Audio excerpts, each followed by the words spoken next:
توانائی دیتی ہے، پورا مضمون باندھا ہے۔ اعلیٰ حضرت کہتے ہیں بہروپیہ تھا، مداری، روپ بدل بدل کے دکھایا کرتا تھا، بادشاہوں سے انعام لیتا تھا۔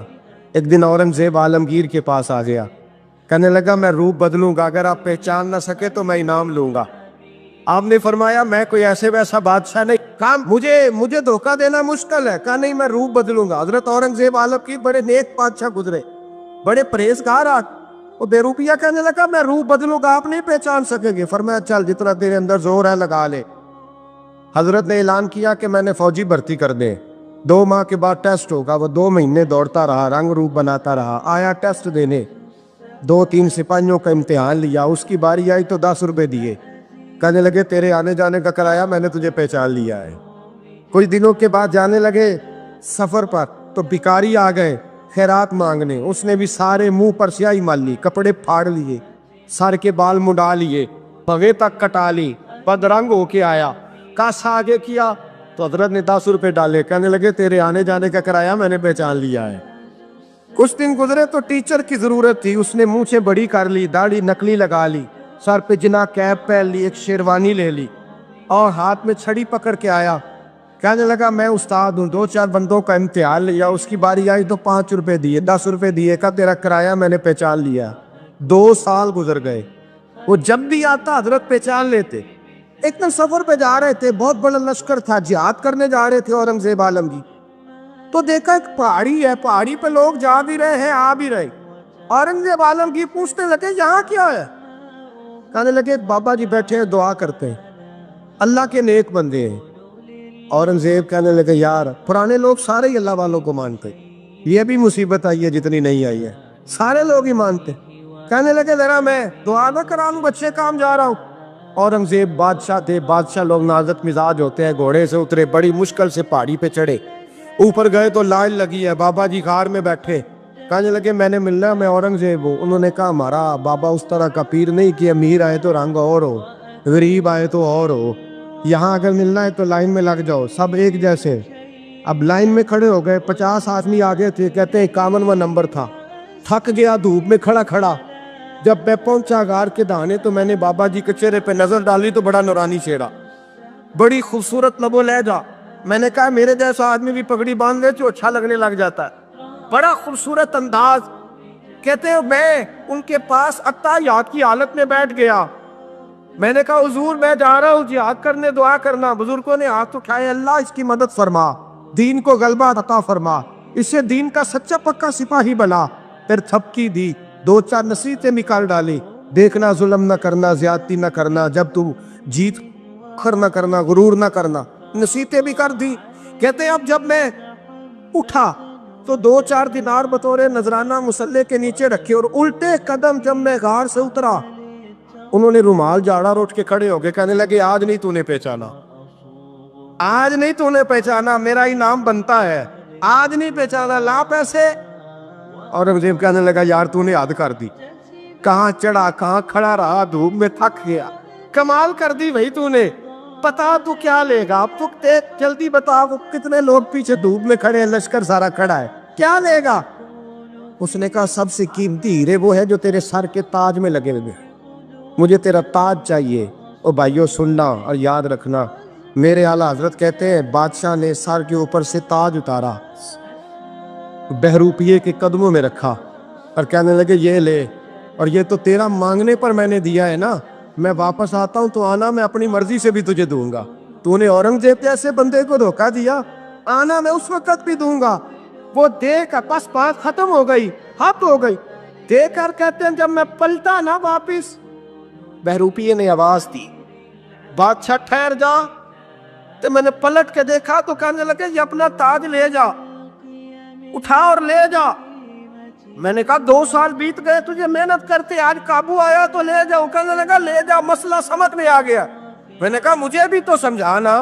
کہتے ہیں وہ پھوٹ پھوٹ کے رویا، اس کی آنکھیں برس پڑی، سیلاب کی طرح آنسو بہہ نکلے، تڑپا اور رو کے کہنے لگا بادشاہ میں نے جھوٹ موٹ رسول اللہ کی غلامی اختیار کی تھی، جھوٹ موٹ کی داڑھی، جھوٹ موٹ کی پگڑی، جھوٹ موٹ کا فقر، میں نے جھوٹ موٹ نبی پاک کا لباس پہنا ہے، تو تیرے جیسے بادشاہوں کے تاج میرے قدموں میں آ گئے ہیں، اگر میں سچ مچ رسول اللہ کا غلام بنوں گا تو اللہ کیا کچھ عطا فرمائے، اللہ کتنی نعمتوں سے نوازے۔ میرے اعلیٰ کیا فرماتے ہیں؟ اعلیٰ حضرت فرماتے ہیں فرشتے بھی کرتے ہیں تعظیم میری۔ کون جی؟ اللہ۔ ایسا عقیدہ بھی کم ملے گا جو بریلی کے امام کا عقیدہ ہے، ایسا بھی کم۔ کہتے ہیں فرشتے بھی کرتے ہیں تعظیم میری۔ کیوں؟ فرمانے لگے فدا ہو کے ان پر یہ عزت ملی۔ بغداد کے ایک درویش عالم تھے، تو وہ جب بھی نماز پڑھاتے نا تو کسی تاجر کی 2 بیویوں کے بارے میں دعا مانگتے۔ توجہ ہے میری بات پر؟ نماز پڑھاتے تو کہتے اللہ اس تاجر کی 2 بیویوں کو اپنی خاص رحمتیں عطا فرما۔ ایک دن لوگ ان کے گرد اکٹھے ہو گئے، کہنے لگے بابا جی بتائیں تو صحیح وہ بیویاں کون تھی جن کے لیے آپ دعا مانگتے؟ تو فرمانے لگے میرے شہر کا ایک تاجر تھا، بہت بڑا تاجر تھا، مالدار تھا پر بے اولاد تھا۔ اسے بغداد سے ملک شام جانا پڑتا تھا تجارت کرنے، اور کئی مہینے اسے شام کے ملک میں رہنا پڑتا تھا۔ اس نے اس طرح کیا کہ وہاں بھی ایک شادی کر لی۔ توجہ ہے نا میری بات پر؟ کیا کر لیا اس نے؟ دوسری شادی کرنا مرد کے لیے جائز ہے، تیسری کرنا بھی، چوتھی کرنا بھی بھیا کے وقت، مگر اگر انصاف کر سکے تو۔ اگر چاروں میں ہم نہ آدھا مسئلہ سنتے ہیں اور آدھا ہی بیان کرتے ہیں، اگر انصاف نہ کر سکے پھر اس کے لیے 4 جائز، پھر وہ ایک ہی رکھے گا۔ تو عزیز دوست دوسرا نکاح کر لیا، شادی ہو گئی۔ اب وہ وہاں کچھ زیادہ وقت گزارنے لگا، مالدار آدمی تھا، بیوی کو مکان بھی لے کے دے دیا۔ اب وہ دیر سے آتا واپس، اور جب آتا بھی تو اس کے وہ والے انداز نہ ہوتے جو پہلے ہوا کرتے تھے۔ اب بیوی سے بڑا جاسوس بھی کوئی نہیں ہوتا، اس کو تو پہلے پتہ چل جاتا ہے کہ ماجرا کیا ہے، اسے بڑی خبر ہوتی ہے۔ تو اس نے محسوس کر لیا کہ بدلے بدلے سے میری سرکار نظر آتے۔ وہ کہنے لگی اب کہ جب آتا جاتا ہے تو اس کے حالات کچھ بدلے بدلے سے ہیں، ماحول کچھ اور ہے۔ اس نے ایک بوڑھا آدمی جو اس کا عزیز بھی تھا اور سمجھدار بھی تھا اس کو تیار کیا۔ کہنے لگی اب کہ جب ملک کے شام جائے نا تو اس کا پیچھا کرنا اور خبر کرنا کہ کہاں رہتا ہے، کہاں جاتا ہے، کیا کرتا ہے۔ وہ بوڑھے بزرگ جو تھے وہ خاتون کے کہنے پر کچھ اس نے کرایہ بھی دیا۔ وہ اس تاجر کے پیچھے گئے اور واپس آ کے خبر دی۔ کہنے لگے کہ یہ تو 2-3 سال بیت گئے، اس نے وہاں بھی شادی کی ہوئی ہے، تجھے بتایا ہی نہیں۔ ابھی بھی بڑی سمجھدار تھی، حوصلہ مند، زیرک، اس نے شور نہیں مچایا۔ اس نے کہا کہ میں نا اب جب آئے گا نا تو طریقے سے بات کروں گی اور پوچھوں گی کہ ایسا کیوں کیا۔ اور یہ بھی اس نے آ کے بتایا کہ اگر تیرے ساتھ نکاح کے بعد اسے اولاد نہیں ملی تو اولاد وہاں بھی کوئی نہیں، یہ مکمل تفصیلات۔ اب جب اس دفعہ خامند آیا تو آتے ہی وہ بیمار ہو گیا، کمزور ہونے لگا۔ اب خاتون نے مناسب نہیں سمجھا کہ آتے ہی دڑام سے میں اس کے سر پر یہ ٹھوڑ دوں کہ تو نے نکاح کیا ہوا ہے اور مجھے بتایا نہیں۔ وہ ذرا تسلی میں رہی، کچھ وہ بیمار تھا، حوصلہ رکھا، خدمت کرتی رہی۔ کچھ دن گزرے تو وہ تاجر انتقال کر گیا، فوت ہو گیا۔ اب راز کھل نہ سکا، عدت گزاری، اور جب سارا مال جمع کیا نا تو اشرفیوں کی بوریاں بھر گئی۔ سارا مال اس بی بی کا، 4 بوریوں میں اشرفیاں، 4۔ یہاں تو پیٹ کا دوزخ ہے، معاذ اللہ، بھرتا ہی نہیں۔ حل من مزید، حل من مزید۔ وہ جو کہتے تھے نا کہ بس باہر چلا جاؤں اور باہر میں کچھ تھوڑے سے پیسے کما کے 2-3 سال میں لوٹ آؤں گا، پھر یہاں آ کے کوئی کاروبار کروں گا، وہ گئے ہیں تو واپس نہیں آئے۔ وہ جو کہتے تھے نا بس میں نے اتنا سا کاروبار کرنا ہے کہ مکان بن جائے، انہوں نے 4 مکان بھی بنا لیے ہیں، لیکن بریک حل میں مزید کی دوڑ ہے۔ اب 4 بوریاں اس عورت نے چھپائے رکھی، کوئی بندہ نہیں جانتا بغداد میں کہ ملک کے شام میں تاجر کی دوسری بیوی بھی ہے۔ جب وہ فارغ ہوئی تو اس نے اس بوڑھے جاسوس کو پھر بلایا اور 2 بوریاں اونٹ پہ رکھی، خود بھی ساتھ بیٹھی اور ملک شام گئی۔ اللہ اکبر۔ وہ بزرگ کہتے ہیں میں ایسے نہیں دعا کرتا۔ اس کو جا کے کہنے لگی میں اکیلی وارث نہیں ہوں، آدھے کی وارث تو بھی ہے۔ میں اکیلی وارث نہیں، یہ تقسیم وراثت ہے، آدھی کی وارث تو بھی ہے، تو رکھ اپنے پیسے۔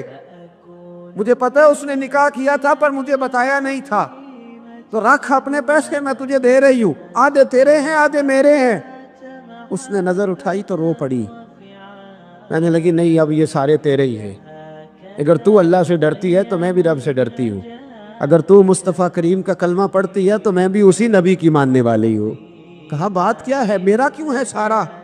تو وہ خاتون کہنے لگی وہ 2 سال 3 سال سے میرے ساتھ نکاح تھا اور اس نے بتایا تھا مجھے کہ میری بیوی بھی ہے، اور میں غریب تھی تو میرے والدین کو بھی بتایا تھا کہ میری دوسری شادی ہے، یہ مکان اس نے مجھے لے کے دیا تھا، میرے تمام اخراجات وہ پورے کرتا تھا، نان و نفقہ کا خیال رکھتا تھا، لیکن اب کہ جب وہ آیا تو وہ بیمار تھا۔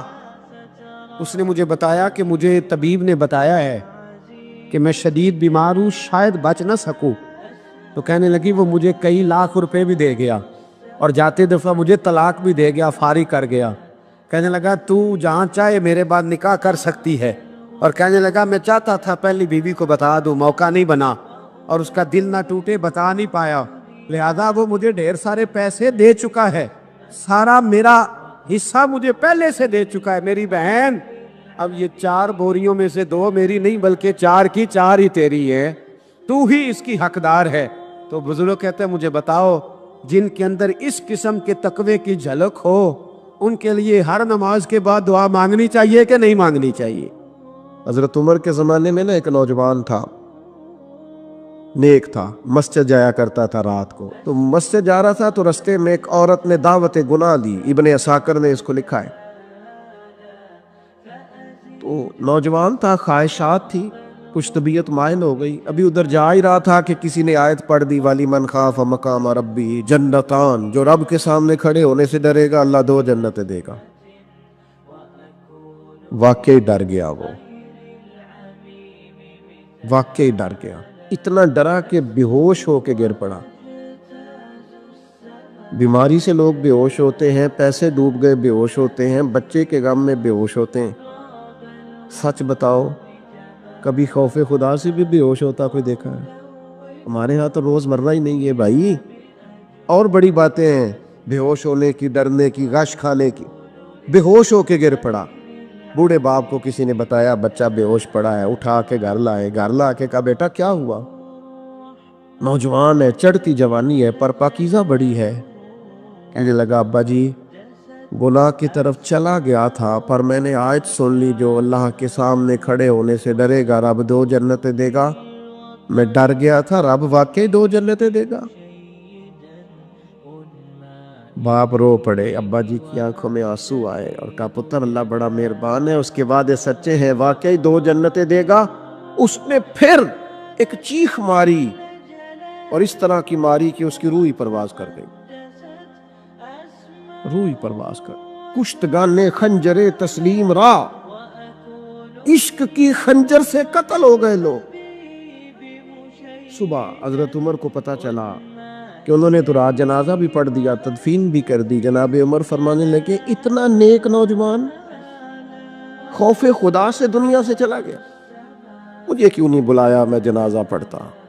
فاروق اعظم فرما رہے ہیں میرا شوق تھا میں اس کا جنازہ پڑھتا، کہ حضور